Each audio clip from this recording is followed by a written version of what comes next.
Good morning, everyone. Welcome into Debbie's Witchy Vlog. I'm Debbie.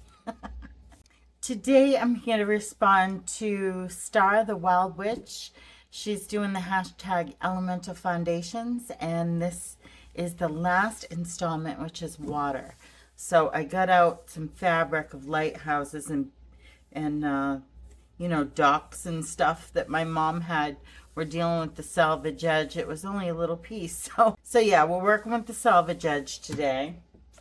And I did the journal about this a couple weeks ago. So I did a water page. So while I read off of that, I'm going to just flip through a couple decks that kind of remind me of water for some reason. I don't have any water decks per se. But these are like emotions and water to me. Healing the Inner Child, I thought would be a good one. The Light Seers. There's a lot of water in that deck. I mean, there's a lot of water in any deck, right? But these ones kind of, I don't know. They're more on the emotional side for me. And that's what I think of when I think of water. So I'll just be flipping through a couple of these. So I have the Healing the Inner Child, the Light Seers, and the Good Fortune Tarot. Yeah. I think this one because it has one of my favorite Queen of Cups. I love the Queen of Cups in this deck. So yeah, I'll chat and we'll flip through these and yeah, it'll be fun. So water pretty much is emotions for me. Water is flowing and soothing. I grew up next to the ocean in Situate, Mass, so I'm really connected to the water element. And now I live in New Hampshire, so there's a lot of water around me as well. Not only the ocean, but lots of lakes and ponds and rivers. And don't know as I could deal with being landlocked. I'd have to have some type of water around me. So yeah, water is very flowing and soothing, but if it's not kept in check, it can be totally destructive, right? We lost our house 3 times, few cars, couple boats in hurricanes. So I know how destructive it can be. So water has my utmost respect and reverence because it looks tame and meek and calm, but under the surface, you can have a riptide that will just suck you a mile out to sea. And the next one is, how do you embrace the element of water in your everyday activities? I drink a ton of water. That is my first thing. I drink at least 3 of these a day. I have a meditation I do in the shower, my daily morning meditation, and I just envision the water washing away all the crap off my energy field. And of course, cooking. I give offerings outside to the animals and the fae of water. I mean, I do a lot with water in my artwork. Teas, and they either rinse out my brush or they're my water from my watercolors. I do an infusion and use that for specific intentions. And the third one, in what ways does the element of water influence your intuition, emotional depth, and adaptability? Being able to flow around obstacles. If you run into an obstacle, a rock in a river, and how it stands in your way, but you just kind of flow. The water flows around any obstacle. And I think that life is easier when you learn to flow rather than, butt heads with things. I have a ton of water in my chart. So my astrological chart. So I'm very able to switch gears real quick and just go with the flow. A change is not an issue for me. I adapt well. Very emotions driven. my intuition comes in as emotion a lot of the time, and that to me is water. Water can be destructive, right? So I need to keep my emotions in check and check myself often, just to make sure I'm not working totally from my emotional side, right? I need to be less reactive and those type of things. Emotions can be really destructive. I use cleansing sprays a lot. I use Florida waters for my cleaning, different intent, like infusions, and put it in my mop water or on my dusting rag, that type of thing. When the waves of your inner ocean web and flow, what rituals help you restore your balance? I work a lot with my energy fields, my chakras, and balance those out. Sometimes with water, the element of water. And like I said, in the shower, that's my kind of reset for the next day. I have a nemeton of a river that I sit next to. It's a slow river, just kind of meandering. It has beautiful water sounds that help restore my peace, and that's like one of my favorite meditations. And sometimes I'll do that in the shower if I need to just balance out anything coming in.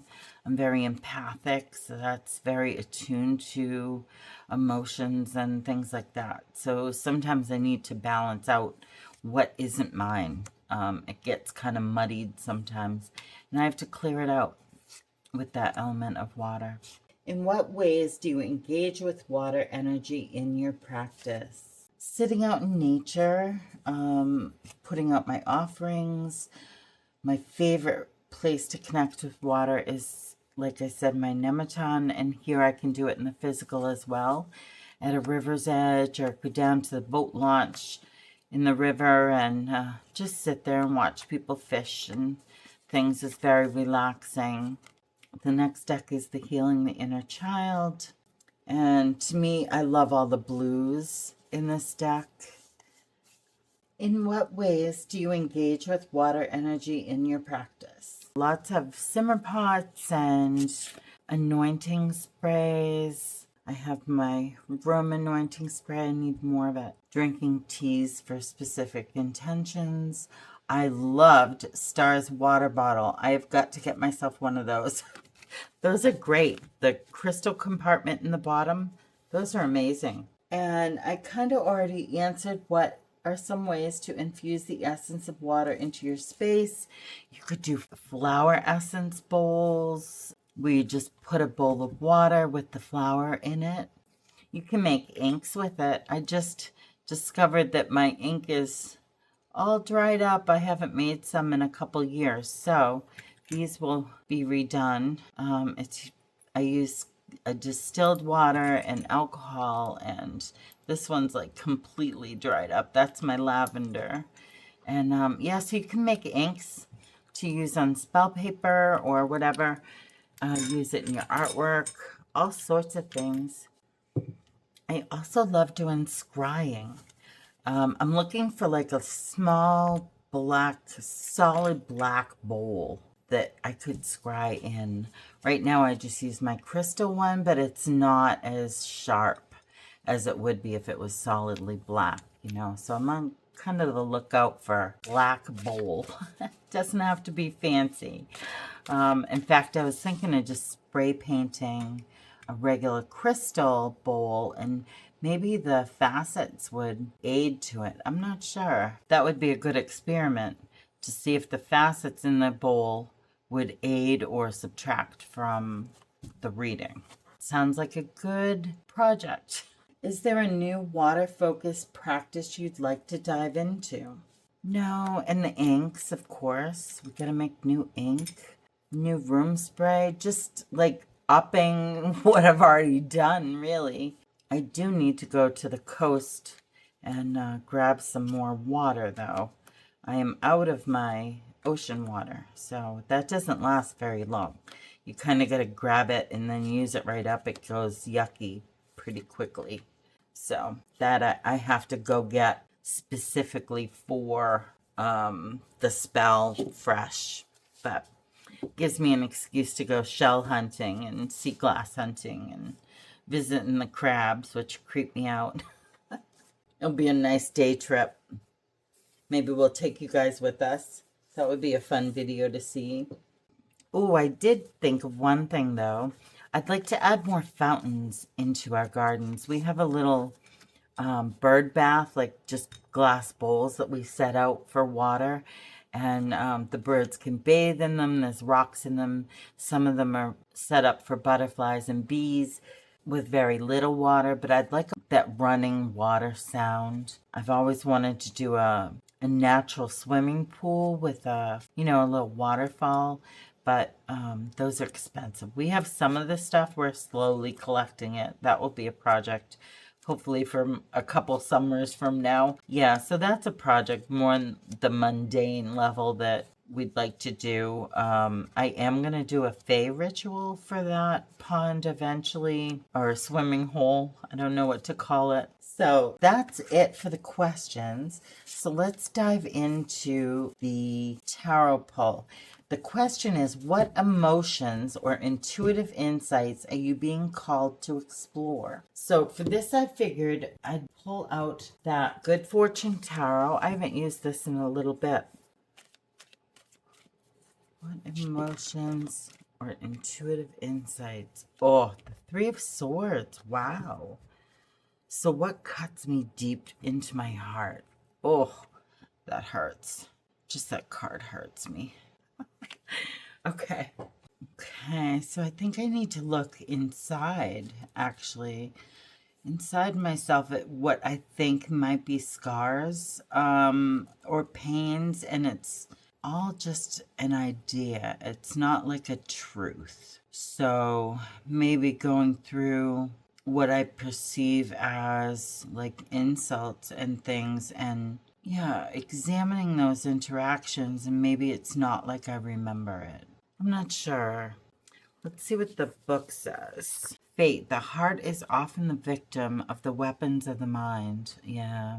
So maybe, we perceive something as horrible or more horrible than it was. Those perceived scars, seeing if they're truly scars or whether that's the way you're remembering it, right? Because the mind can trick us. And by pulling those swords out, you're going to heal more completely than if they stayed in. So I love that. So maybe that's what I need to do. Add into my repertoire of shadow work this season. The elemental harmony, I wanted to bring out the Healing the Inner Child Oracle. I just love this deck. I could use this deck every day. In fact, for the month of December, I might. I don't have a dedicated deck that I'm using this month. I didn't do that, and I should. I would get to know my decks better. I switch so often that it's hard to get to know them. Really get to know a deck if you're switching out all the time. I just feel bad when they sit on the shelf,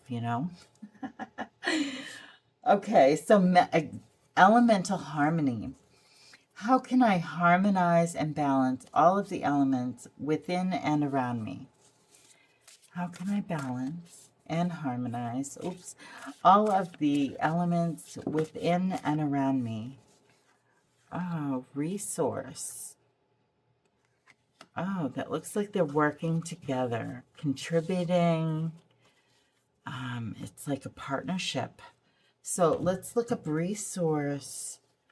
I don't think I've ever gotten that card. Oh, fun. So this is how I can harmonize and balance all of the elements within and around me. Let's do invitation. It says, for many of us, perfectionism, shame, and unworthiness are companions on this life journey. Asking for help can remind us of our vulnerability and limitation as a human being, and it can be overwhelming. This card invites you to rest and lean into the resource within and all around you. Nobody can do it alone. The gift and the curse of childhood are the inherent... Sorry, I need glasses at this point. This font is small. The gift and the curse of childhood are the inherent dependence on others for survival. As we grow up, We push this awareness of our vulnerability away because of the wounding it caused and what it cost us, our authenticity. We move through our life holding on to too much, striving to do it all out of fear of becoming dependent again. One of the deepest resources we have is our connection to our essence. Offer yourself the gift of bowing to your own infinite wisdom. This card reminds you it is time to receive support from the resources around you and within you. We can only give what we allow ourselves to receive. Oh, I love that. That was a good one. Yeah, this deck's fantabulous. Okay, so I want to thank Star and Rochelle for putting this month together. Started a fabulous job. This was great to work through. I enjoyed every week, and I hope you enjoyed watching us all. And feel free to dive in anytime if you want to do the hashtag a year from now. That's what hashtags are all about. We've got to bring them back once in a while. All the links will be in the description to this tag. And until next time, I am wishing you all many blessings. Bye, friends.